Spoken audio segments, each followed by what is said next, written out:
So, welcome to the next part. Classification according to the clinics. It is divided कि इस तरह हम इसको डिवाइड करेंगे कि ये कौन से पार्ट को इन्वॉल्व कर रहा है. ठीक है, तो अगर मैं इसको बात करूं, if it is involving the interphalangeal joints, ठीक है, तो इसको हम कहेंगे जनरलाइज्ड नोडल ओए, ऑस्टियोआर्थराइटिस.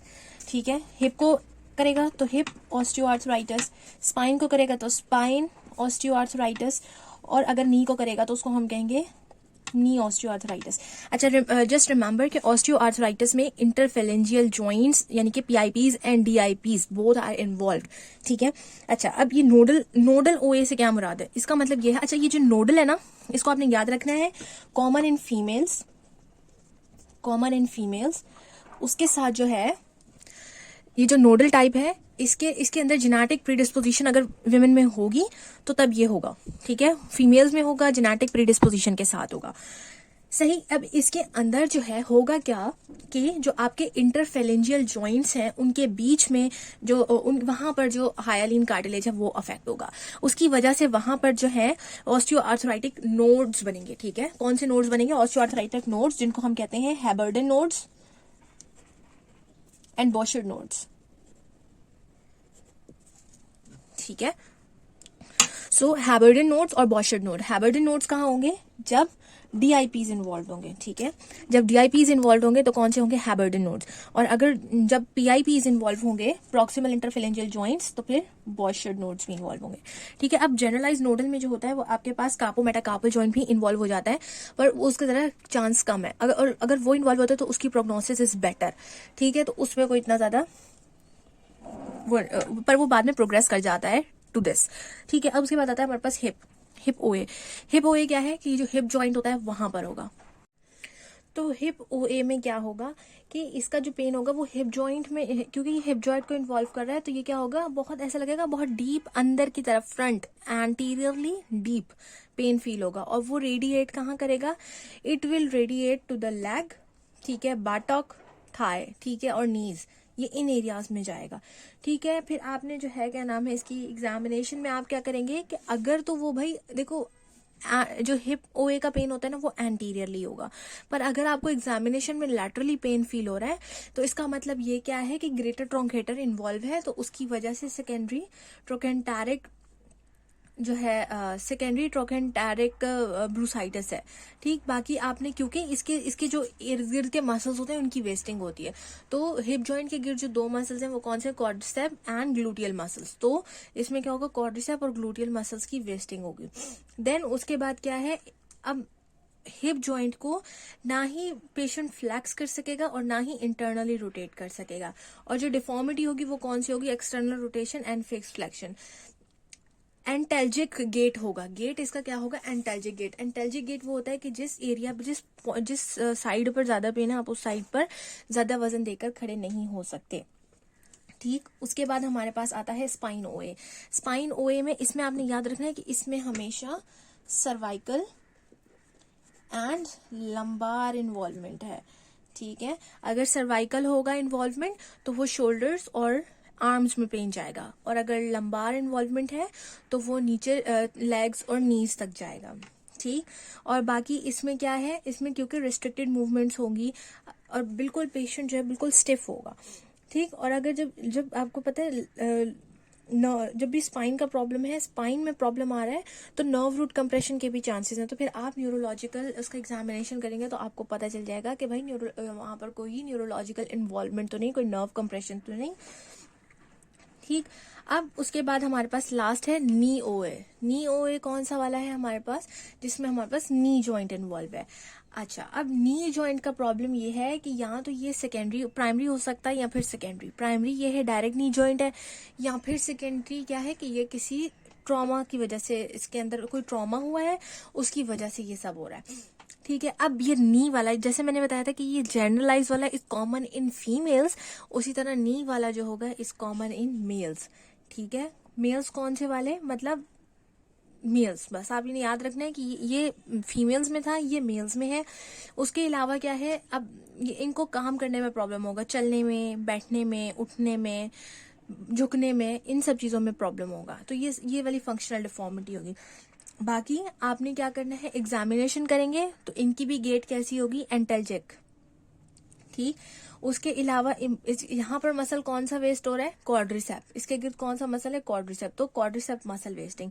ठीक है, अब हिप जॉइंट का मैंने क्या बताया था, उसमें एंटीरियरली पेन होता है, इसमें कहाँ पर होगा, एंटीरियरली एंड मीडियली पेन होगा। फिर उसके अलावा क्या होगी, इसमें रेस्ट्रिक्टेड एक्सटेंशंस और फ्लैक्शंस होंगी। एक्सटेंशन फ्लैक्शन करने में बहुत पेन होगा और you will feel a palpable क्रैपिटेशन।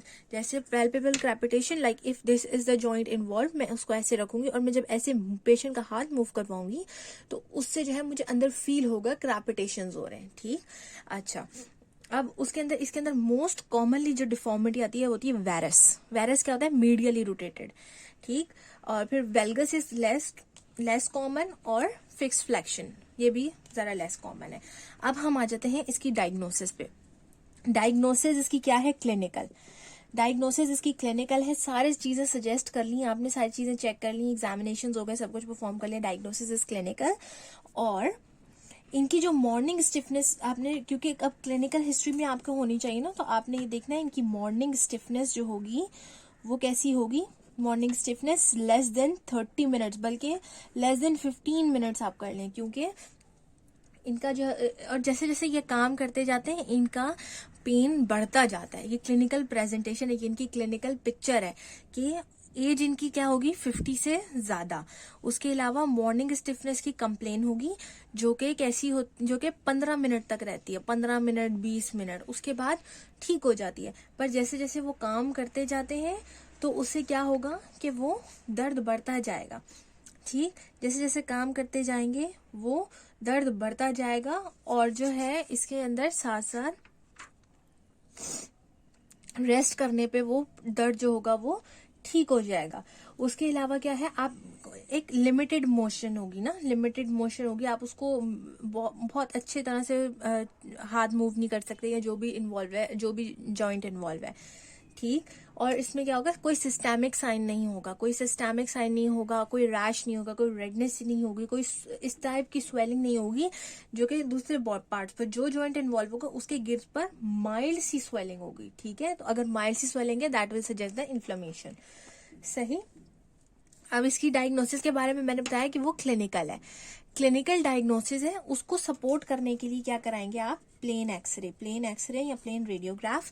उसमें आपको वही सारी चीजें दिखेंगी जो मैंने मोर्फोलॉजी में बताया था, ऑस्टियोफाइट्स, इबर्नेशंस, सबकॉन्ड्रल सिस्ट। उसके साथ जो है हमारे पास जो जॉइंट इन्वॉल्व होगा वहां पर उसकी स्क्लेरोसिस। ठीक है, ये मोस्ट सीवियर पॉइंट में दिखेगा, इससे बहुत पहले नहीं दिखेगा। सारे ब्लड वर्क्स नॉर्मल होंगे। ठीक है, और अगर आपको कोई न्यूरोलॉजिकल साइन मिलता है तो do go for the MRI। ठीक, ये आपका हो गया डायग्नोसिस आपने कैसे करना है। फिर उसके बाद जो है हमारे पास आता है ट्रीटमेंट। फर्स्ट लाइन ट्रीटमेंट इसका क्या है, एसिटामिनोफेन। ठीक है, क्या है, acetaminophen. If patient is not treated with this, उसको कोई रिलीफ नहीं मिलता, तो आपने क्या देना है, टॉपिकल एनसेड। ठीक, टॉपिकल एनसेड भी हो गया। अब टॉपिकल एनसेड भी नहीं रिलीफ दे रहा तो आपने एसिटामिनोफेन प्लस ओरल एनसेड। पर एनसेड के बारे में आपको पता है कि ये गैस्ट्रिक ब्लीडिंग और यूरिनल ब्लीडिंग करवाता है, अल्सर्स करा सकते हैं, इनको लॉन्ग टर्म हम यूज नहीं कर सकते। तो इसलिए हमारे पास एक आती है स्पेसिफाइड COX-2 इनहिबिटर, जिसको हम कहते हैं सेलिकॉक्सिब। पर उसके साथ ये कि वो अभी इतना ज्यादा यूज नहीं होती। अच्छा, अब अगर इससे भी नहीं ट्रीट हो रहा तो फिर आपने क्या करना है, ओपियोइड एनाल्जेसिक्स दे देने। ठीक है, अब इसके बाद हमारे पास जब भी नहीं ट्रीट हो रहा, आपने ये वाला सारा ट्रीटमेंट पूरा रिजीम फॉलो कर लिया, अब भी नहीं ट्रीटमेंट हो रहा तो आपने क्या करना है, कॉर्टिकोस्टेरॉइड का इंट्राआर्टिकुलर इंजेक्शन देना है। पर इसके साथ प्रॉब्लम ये है कि आप इसको ईयरली 3 से ज्यादा नहीं दे सकते। ठीक, अब वो कैंडिडेट्स जो कि जॉइंट सर्जरी या रिप्लेसमेंट के लिए जो है वो नहीं सूटेबल या वो मानते नहीं है, तो उनमें फिर ये वाला मेथड यूज किया जाता है। उसके अलावा कुछ over the counter multi vitamin मिलते हैं या मल्टी मिनरल्स जिसको हम कहते हैं न्यूट्रिशनल प्रोडक्ट्स, तो उसमें हमारे पास आता है ग्लूकोसामीन्स एंड कॉन्ड्रोइटिन सल्फेट। ये अभी इस पर रिसर्च चल रही है, पर ये देखा गया है कि इनको लेने से ऑस्टियोआर्थराइटिस की इम्प्रूवमेंट होती है। सही। उसके अलावा हाइलुरोनिक एसिड का भी इंजेक्शन पे रिसर्च चल रही है कि वो इंट्राआर्टिकुलर इंजेक्शन दें तो उससे उसमें पर वो उसका जो वो है वो वेरी करता है patient to patient. So this was the topic. If you have any query please ask. Thank you.